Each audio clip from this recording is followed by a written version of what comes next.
বন্ধুরা, welcome to paranormal care. বন্ধুরা, আজকে আমরা কোনো এদিক ওদিক কথা না বলে আজকে ডিসকাস করব যে আজকের দিনেও, আজকে এত আধুনিক যুগেও বিভিন্ন জায়গায় বিভিন্ন ক্ষেত্রে হিংসা, রাগ এবং ইত্যাদি, যেগুলো মানুষের মধ্যে, মানুষ এত উন্নত জীব, এত উন্নত প্রাণী, এই জগতের সব থেকে উন্নত প্রাণী আমাদের জগতে হচ্ছে আমরা। সেক্ষেত্রেও এত রাগ, হিংসা দেশের জন্যে কালা জাদু বা ব্ল্যাক ম্যাজিকের ইউজ করে মানুষের ক্ষতি করে, মানুষের মৃত্যু পর্যন্ত ঘটাতে পারে এই ব্ল্যাক ম্যাজিকের মাধ্যমে। কিন্তু বন্ধুরা, আজকে টপিকটা যেটা, ব্ল্যাক ম্যাজিক থেকে কি করে আমরা প্রোটেক্ট করতে পারবো নিজেদের উইদাউট এনি সাপোর্ট। দেখুন, ফার্স্ট হচ্ছে যে আমরা সাধারণ মানুষ, আর সাধারণ মানুষ তন্ত্রবিদ্যা বা ইত্যাদি এই সমস্ত জিনিস আমরা জানি না। আমরা সব কিছুই এদিক ওদিক ব্যবহার করি, সব কিছুই এদিক ওদিক মানে নলেজ নেই, কিন্তু এই যে বিদ্যাটা, ব্ল্যাক মানে তন্ত্রের একটা নিম্নতম একটা পার্ট, যেটার মাধ্যমে কালা জাদু বা কালো বিদ্যাকে উৎপাদন করা হয় বা সেটার মাধ্যমে একে অপরে আমরা ক্ষতি করি। বিশেষ করে যারা নিম্ন জাতীয় ত্রান্তিক বা এই বিদ্যাটাকে অর্জন করেছে, তারা অল্প বিস্তর অর্থনৈতিক এর জন্যে এই সমস্ত কাজ করে থাকে। কিন্তু আপনি বলুন, আমি বলুন, আমরা সাধারণ মানুষ, আমরা কি করে বাঁচব? যেটা আমি নিজে করে থাকি, এবং শুধু দু এক দিনের কথা বলছি না, যবে থেকে মানে যা বলে না হোশ সামালা, যবে থেকে বুঝতে পেরেছি, যবে থেকে জানতে পেরেছি, প্রায় ধরে রাখুন 20-25 বছর তো হলোই। সেখানে আমি যে জিনিসগুলো আমি নিজে করি সেটা আজকে আপনাদের সঙ্গে শেয়ার করব। দেখুন, আমরা ঈশ্বরকে মানি, যারা আমরা ঈশ্বরকে মানি, ঈশ্বরের অস্তিত্বকে মানি, আমরা তারা ব্ল্যাক সাইডটা মানে তার নেগেটিভ সাইড, এই ধরনের কালা জাদু, স্পিরিট, ব্যাড স্পিরিট, এই ধরনের জিনিসটাকেও মানি।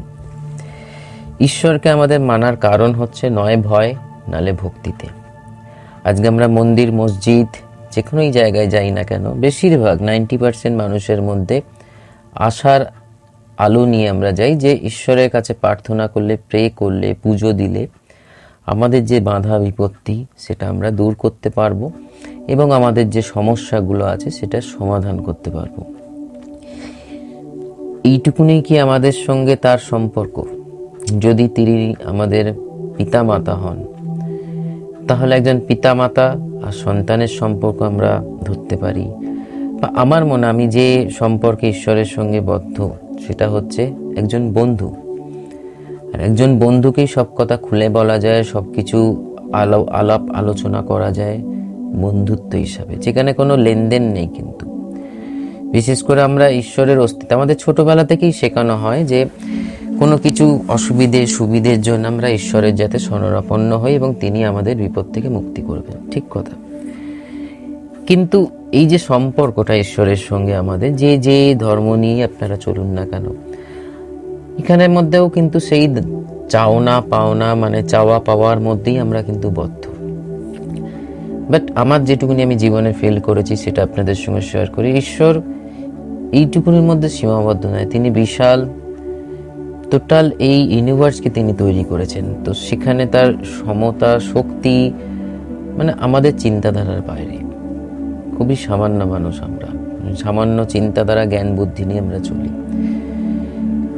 যেটা আমি করে থাকি সেটা হচ্ছে ঈশ্বরকে প্রে করা মানে এই নয় যে আমার বিপত্তি দূর করে দাও, আমাকে এইটা করে দাও, আমার চাকরি হচ্ছে না, আমার বাড়ি হচ্ছে না, আমার গাড়ি হচ্ছে না, আমার প্রমোশন হচ্ছে না, এর জন্য না।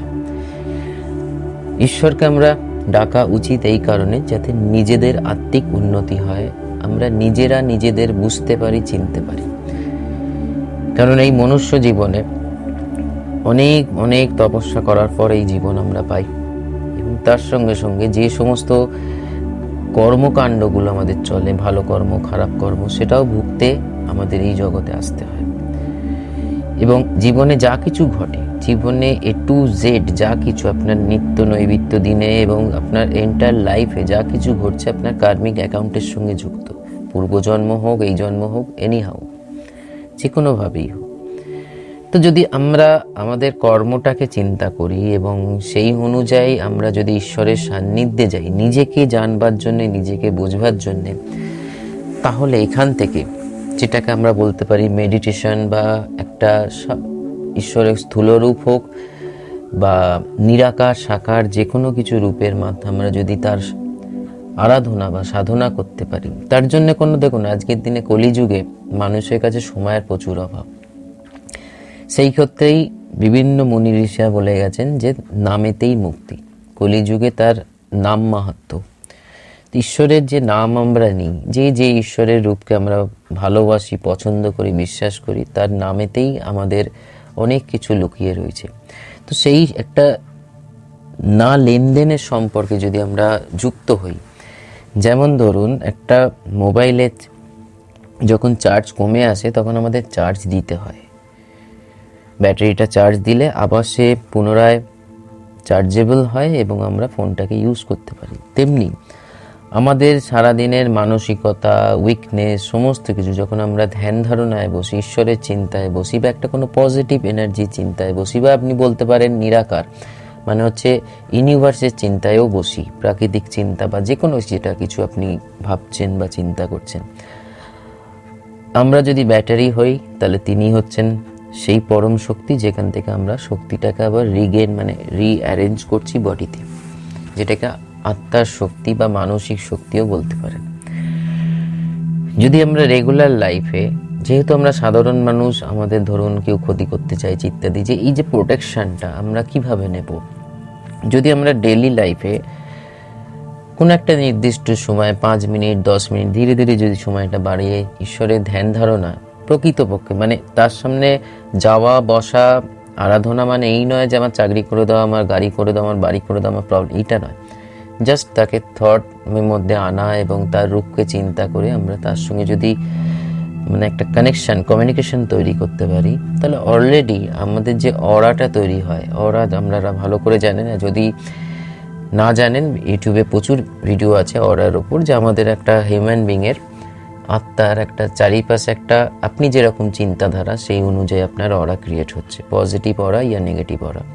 মুনি ঋষিদের অরা মারাত্মক সাংঘাতিক, ফলে তারা যখন আমাদের সংস্পর্শে আসে আমরা খুব ভালো, এবং বিশেষ করে দেখবেন প্রত্যেকটা অবজেক্টের অরা আছে। আপনি দেখবেন অনেক মানুষ আপনার পছন্দ করেন না, অনেক মানুষ আপনার সামনে এলে আপনার মনে হয় কখন মানুষটা দূরে যাবে, মানে তার নেগেটিভ ভাইব্রেশন আমরা সহ্য করতে পারি না। তেমনি একটা মন্দিরের মধ্যে গেলে আমরা খুব মানসিক শান্তি লাভ করি, বা মন্দির মসজিদ যেখানেই যাই না কেন, কারণ সেখানে একটা পজিটিভ অরা কাজ করে।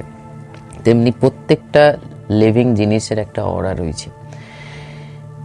সেই ক্ষেত্রে আমাদের অরা যদি স্ট্রং হয়, আমরা নিত্য নৈবেদ্য যদি ঈশ্বরের সঙ্গে কানেক্টেড থাকতে পারি, তাহলে অটোমেটিক্যালি ডাইরেক্ট তিনি আমাদের প্রোটেক্ট করবেন, এটা আমার বিশ্বাস। এবং আমি জীবনে প্রচুর ফল পেয়েছি, মিথ্যা কথা নয়, হয়তো আপনাদের প্রমাণ দিতে পারবো না, কিন্তু যা পেয়েছি তাই বলছি। এত বড় আমার সাহস নেই যে তার নামে আমি মিথ্যা কথা বলবো, এত বড় বুকের পাঠা আমার নয়।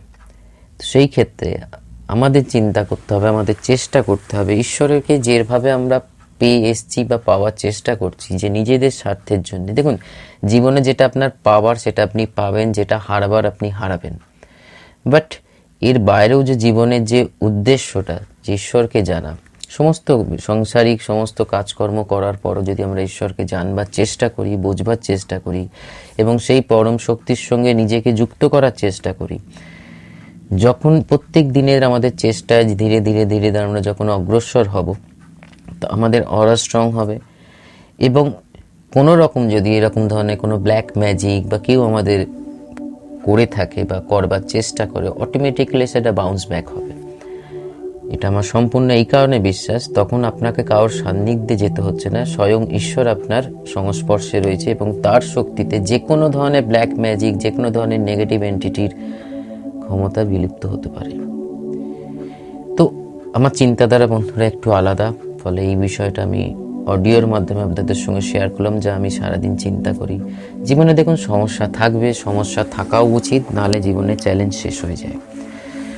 চ্যালেঞ্জের মধ্যে কতটা আমরা ঈশ্বরকে মানি, বিশ্বাস করি, সেটাই হচ্ছে ব্যাপার। আমরা একটু পান থেকে চুন খসলেই মনে করি যে কেন সে আমাদের এই জীবনটা দিল, কিন্তু এটা চিন্তা করি না। এরকম অনেক মানুষ আছে যে আমাদের থেকেও খুব বাজেভাবে দিন কাটাচ্ছে, বাজেভাবে আমাদের তাদের দিন রাত একত্র হচ্ছে। সেই জায়গায় আমরা অনেক ভালো আছি। আপনি যা উপার্জন করেন, সেই উপার্জনের কারোর কাছে সেটা হচ্ছে স্বপ্ন, কিন্তু আপনি সেটা উপার্জন করছেন। ফলে অলওয়েজ চিন্তা করুন আপনি কি পাচ্ছেন।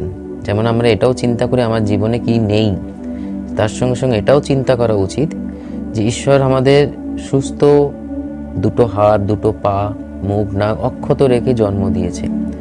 তো সেই ক্ষেত্রে এরকম অনেক মানুষ আমরা রাস্তায় দেখতে পাই যারা চলতে পারে না, যারা রাস্তা ক্রস করতে গেলে, মানে যেগুলো আমি বোঝাবার চেষ্টা করছি আপনারা সবাই দেখে থাকবেন যেখানে আর ওইখানে আপনারা বসবাস করেন। ফলে যখন আমরা তার সঙ্গে কানেক্ট করব নিজেকে, তাহলে সে কোনো লেনদেন নয়, সে পরম শক্তি। আমরা জাস্ট তাদের একটা বলতে পারেন আমাদের স্পিরিট, যেটা তাদের এনার্জিতেই এনার্জিত, মানে শক্তি অর্জন করা, নিজেকে জানা, নিজেকে বোঝা, নিজের উদ্দেশ্যকে বোঝা সাংসারিক কর্মের সঙ্গে সঙ্গে। তবে একটা আমরা এই প্রোটেকশনটা নিশ্চয়ই লাভ করতে পারবো। আমার সম্পূর্ণ 100% নয়, 1000% বিশ্বাস, এবং একটা আলাদা জীবন আপনি লিড করতে পারবেন। কথা আছে না, এটাই স্বর্গ, এটাই নরক। তেমনি আপনি কিরমভাবে আপনার জীবনটাকে দেখছেন, কিরমভাবে আপনি ঈশ্বরের প্রতি কানেক্টেড থাকছেন, সেটাই হচ্ছে সারাদিনের একটা বড় বিষয়। তো বন্ধুরা, আজকের ভিডিও আমি এখানেই শেষ করছি। ভিডিওটা ভালো লাগলে একটা কমেন্টস, লাইক নিশ্চয়ই করবেন। আগামী দিনে আমার চিন্তাধারা আরও কিছু শেয়ার করব, যাতে আপনারা মোটিভেট হতে পারেন, এবং নেগেটিভ পজিটিভ বোথ জিনিস নিয়ে আমরা ডিসকাস করব এই চ্যানেলের মাধ্যমে। চ্যানেলটা একটু সাবস্ক্রাইব করুন, শেয়ার করুন এবং ভালোবাসার চেষ্টা করুন। আজকে এইটুকুনি। ভালো থাকবেন, সুস্থ থাকবেন, ঈশ্বরের সংস্পর্শে থাকুন, সব কিছুই তিনি রক্ষা করবেন। নমস্কার।